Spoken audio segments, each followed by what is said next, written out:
If you're anything like me, then you've been taking sweet, sweet hits of that Dragon's Dogma 2 all weekend and can't wait to sit down and play another marathon gaming sesh. But the game does a poor job of explaining certain mechanics when it comes to the UI or showing you how to competently do certain things.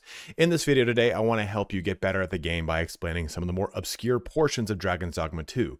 Make it so that you can crush fates with little to no problem. Well, performance issues aside, still waiting on that patch, Capcom. But if this is your first time on my channel, the way I do things is by upfronting the knowledge in my videos so that you can decide if it's the right one for you. Now, with that being said, it's difficult to paraphrase an entire list, so please take a look at the chapters in the timeline in the description to get an idea of the subjects I'll be covering and simply navigate to the ones that interest you the most. The biggest tip on this entire list, though, is about swapping out to different vocations, either for yourself or your pawn. If you're struggling stealing aggro from your tank, then you need to put some levels into Thief to get the augment that helps you reduce your aggro, and have your pawns spend time as fighter or warrior to help them get additional aggro. That's easily the biggest thing that has changed my life playing as an archer, primarily because I was sick of always having to deal with a rampaging beast after one or two big heavy hits. This will make things easier for you and on you, and trust me, it's going to be a lot better. But if you look at the entire list and that's all you wanted to know, please feel free to shut the video down and get back to enjoying your time in Dragon's Dogma 2. Before you head out, please don't forget to like, comment, or subscribe if this video helped you, as that has a huge impact on my channel.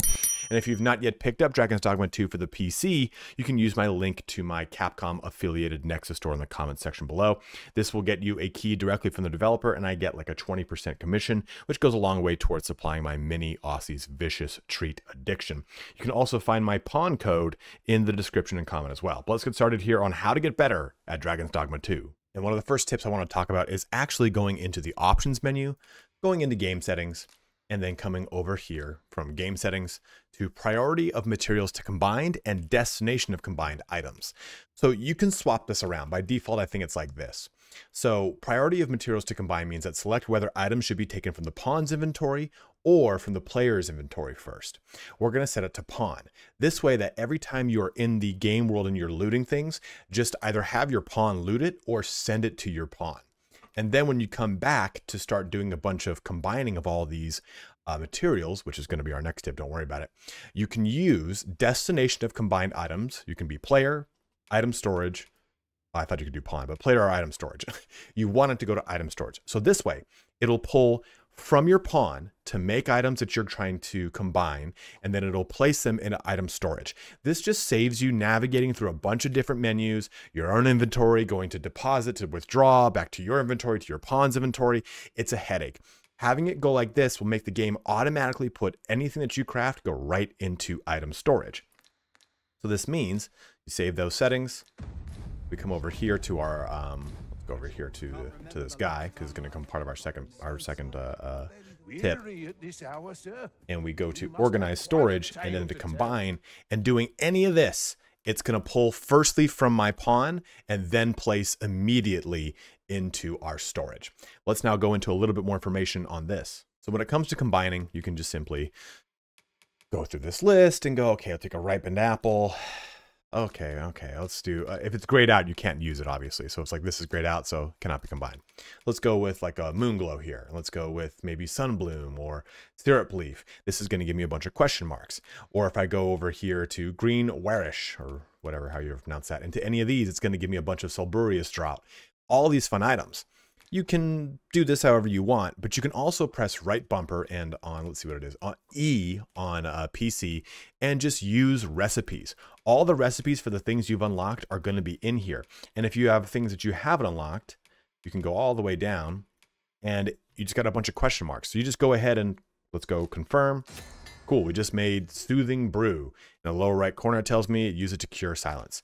So I don't need to kind of scrub through every single item to see about crafting new things. I can just use this recipe portion to just save me a ton of time. When I was first going through this, I was going through, okay, I'll craft everything. I'll make all these different combinations. It makes all the combinations in here for you, so you do not have to worry about it. Obviously, grayed out means you don't have the materials for it and what have you. Now, another big portion of item inventory or inventory management is your deposit and withdraw capabilities. Now, this is your storage, right? When you get to the very first tavern, you've got that organized storage. You'd simply, let me just kind of restart that. You come up to this guy, you talk to him, you go to organized storage, and you deposit or withdraw.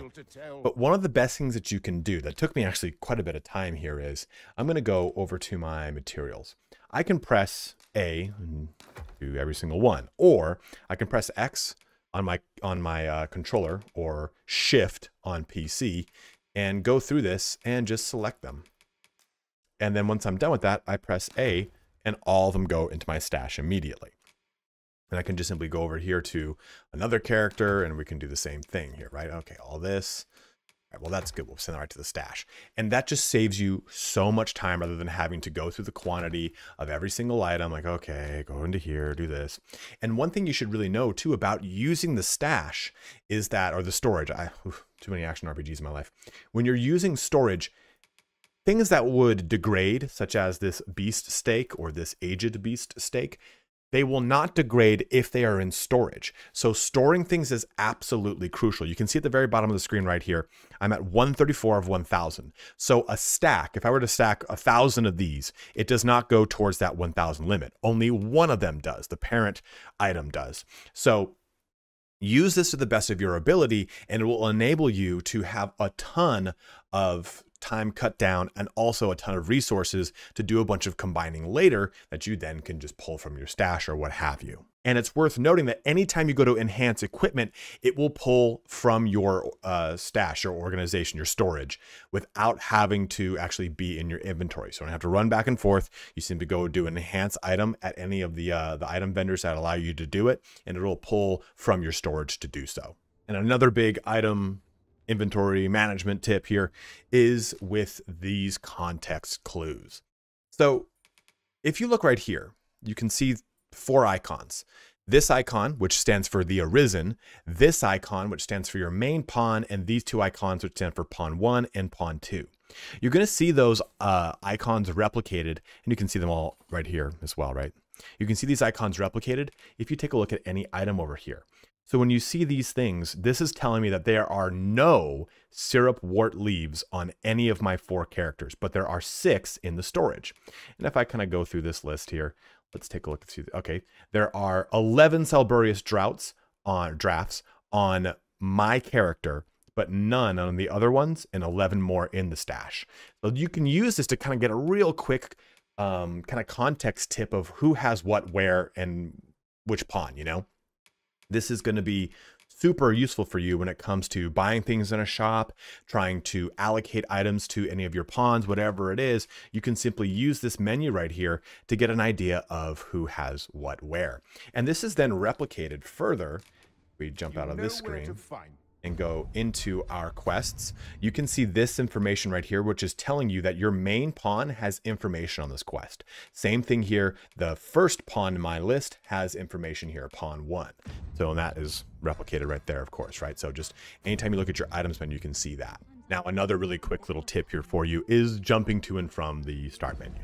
Now, of course, this is the easiest way to jump to everything, right? Items, quests, equipment, all that jazz.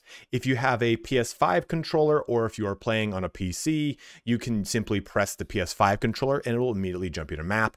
You can jump to using a button on the, here, if I press this button, it'll tell me. Okay, none of these just tell me which one goes to the map. Cool. Great video, Ryan. But map is one of the crucial ones, right? You can do it here from the screen. If you have a Xbox controller, it's your select button, jumps you right here. But the thing I'm trying to show you here is if you press R1, and allows you to kind of bring up this would be the same thing as pressing Control on keyboard. You'll see that this little radial menu on the left, where all of your commands for your pawns turns into a quick action menu. You can quaff some drafts, use a Roborant, whatever you pronounce it, turn on your lantern, but you can immediately go to your items menu from that screen, just saving you a button press and having to jump through another kind of like, it's not really a loading screen, but just the animation of doing this and this versus just doing this. Kind of saves you that little bit of time. So a big portion of Dragon's Dogma 2 is going to be your time management. And what you're going to see here when you press the pause screen is how you tell time. You've got this little moving mosaic around, just ignore that. What you're going to see is this little icon, or this the sun, which moves counterclockwise. It's going to move like this around this, this dial here. And this mark tells us that this is the time of day. So by looking at this, we can see the sun is just starting to rise. It is just bright and early, very, very early in the morning.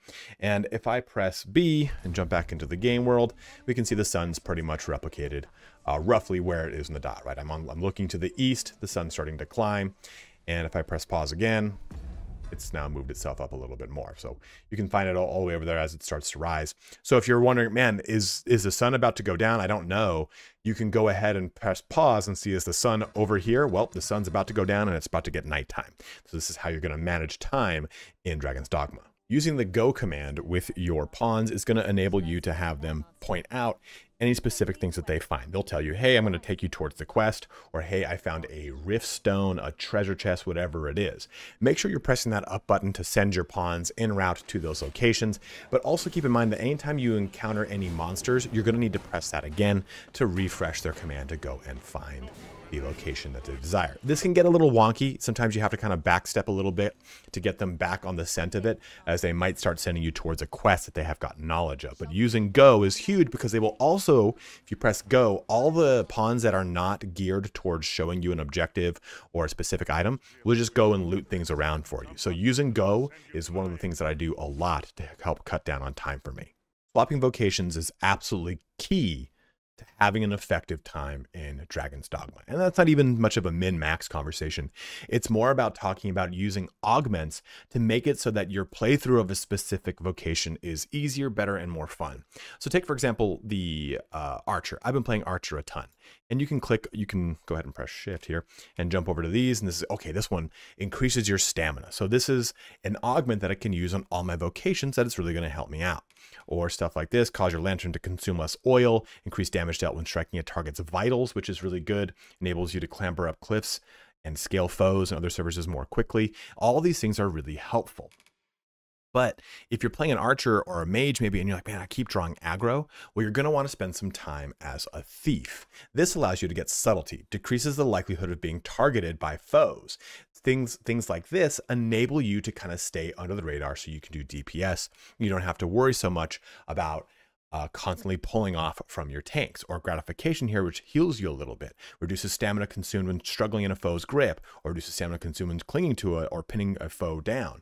All these things are going to help you out outside of playing a thief.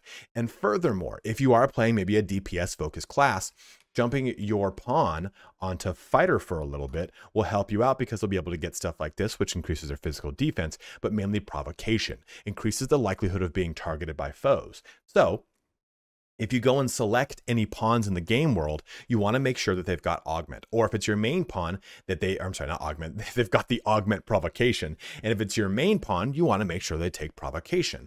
Or over here, one over is warrior 2. Vitality increases your max health, improves your ability to push and pull targets.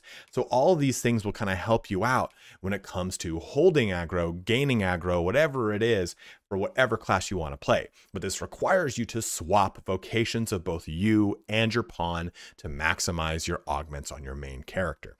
And those will come over here into your augment section, where you get 1, 2, 3, 4, 5, 6.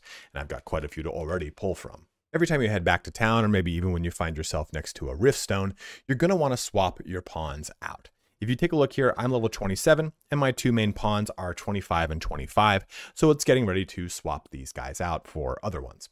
So that means I'm going to come over here to my rift stone, and we're going to jump into the rift to take a look at some new pawns. Now, what I like to do when I'm looking at this is trying to bring up weapon skill information.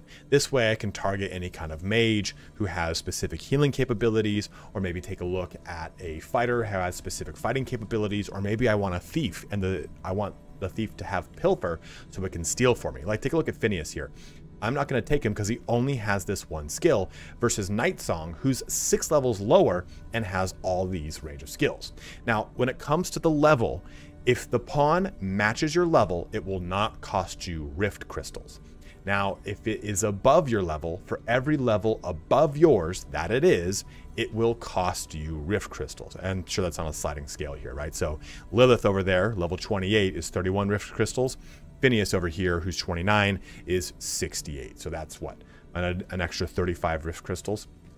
So You can get around this though by coming over here, and you can find some different pawns.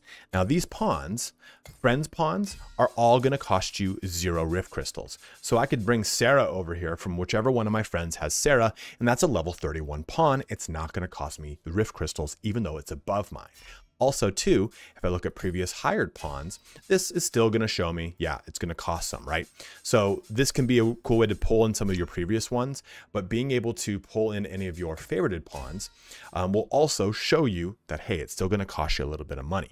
But this guy's name is Spartacus. Oh, I know who that is. I was like, who's this?